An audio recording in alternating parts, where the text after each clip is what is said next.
I'm done. I'm done being sad. I'm done. We are the Minnesota football Vikings. When something hard comes up, we slap it in the face. We move forward. We don't lay down and die. If we lose with grace. You never count out a fucking Viking. You never fucking do.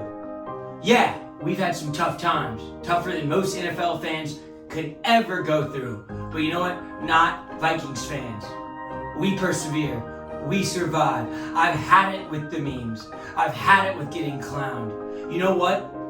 It's a new day today, and it's a new season in 2 weeks. So you know what we do now? We rebuild. We get back to our glory, to our grace. We stand up in the face of adversity. With that, SKOL Vikes, welcome to the Jimmy SKOL 68 podcast.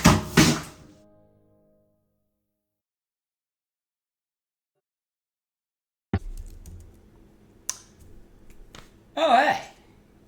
Welcome back. I hope you enjoyed the intro. It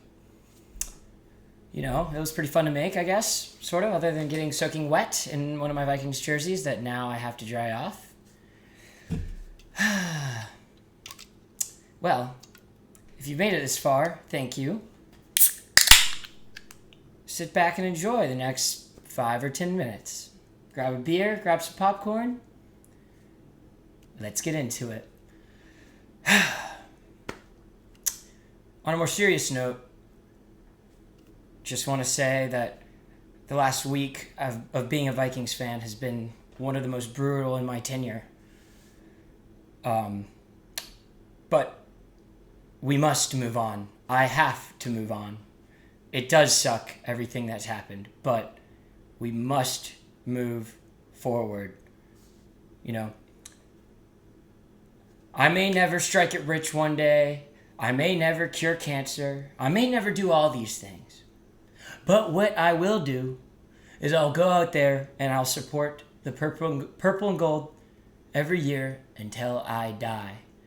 Regardless of how many of them lose limbs, get lung transplants, whatever mystical surgery you may come up with. And they will happen. These injuries are going to happen. They are a part of the game.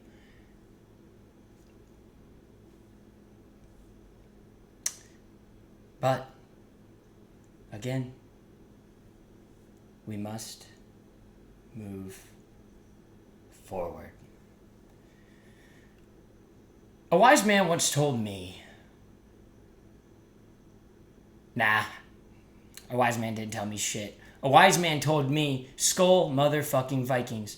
And with that, let's get into a few things you should be excited about as a Vikings fan in these tough times. Starting off with Tristan Jackson, Syracuse alum.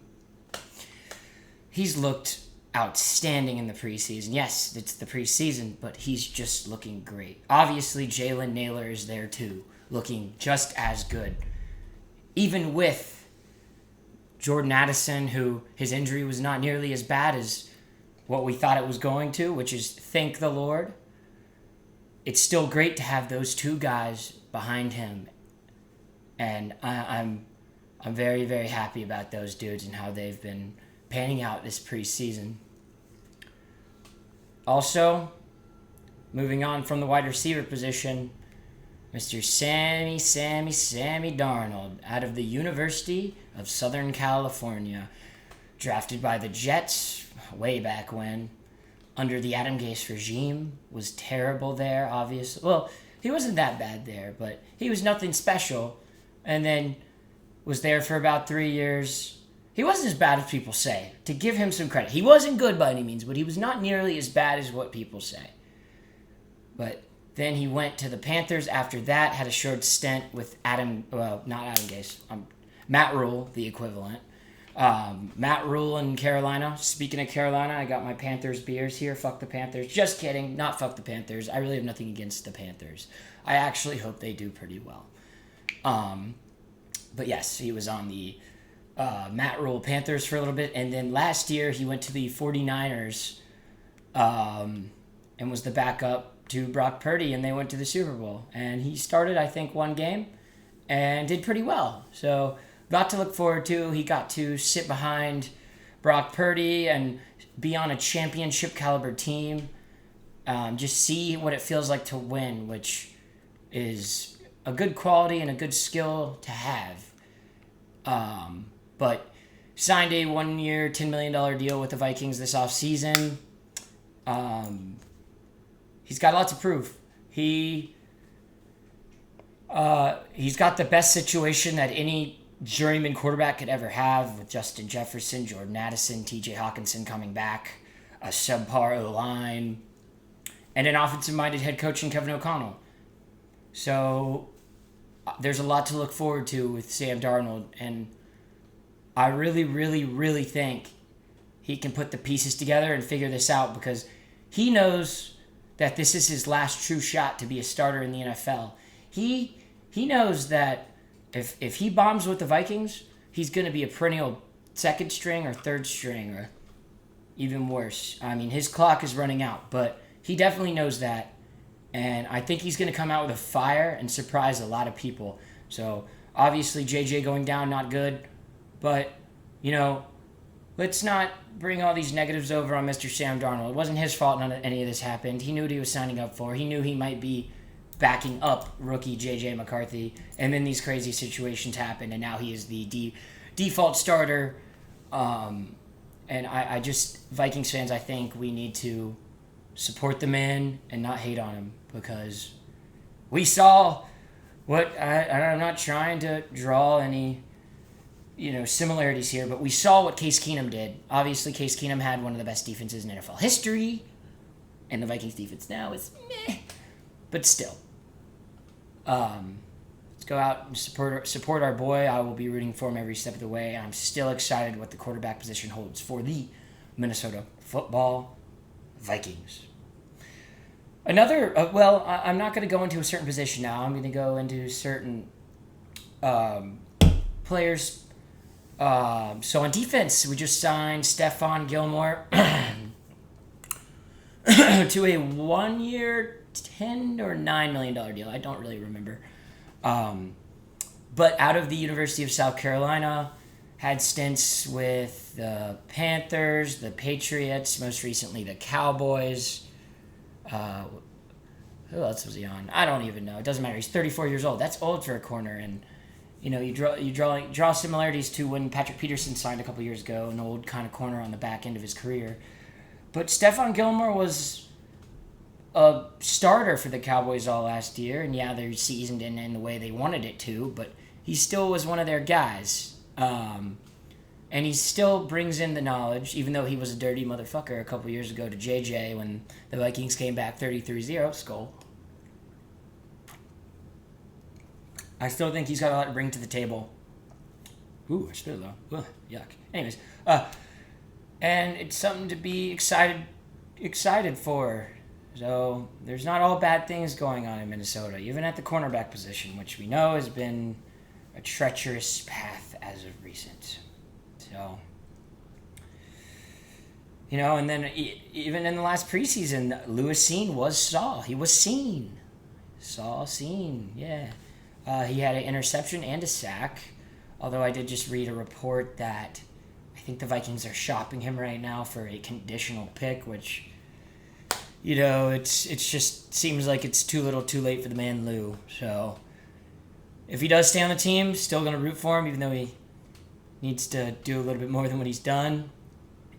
But if he does get traded, I do wish him the best.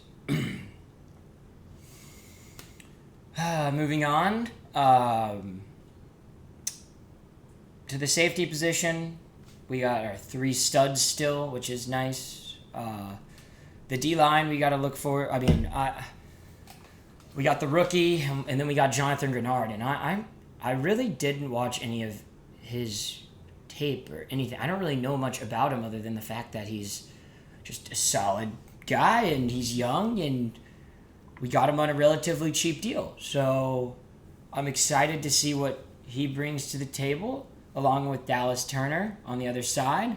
Dallas Turner, just an athletic specimen. He's already gotten a sack in the preseason, and apparently there's been reports of him just being a beast and all he's been advertised to be. So, just look, a lot of things to look forward here. And I know my time is wrapping up here, and I don't want to keep you guys forever, but I just want to close with a few words that there's still a whole season, 17 games left to be played in this tumultuous NFL season, and we just have to stay positive. Yes, I know I went on a little 5 to 6 day hiatus from the podcast. You know, I'm human. I need some time to digest the information of the JJ, all that stuff. And so, yes, I know I'm a product of this problem, but there's a certain time when we all have to come together, forget the memes, forget all the tweets, just pull together, pull our hearts together, and support our fucking boys in purple. Because without them, why would I watch the sport I love so much?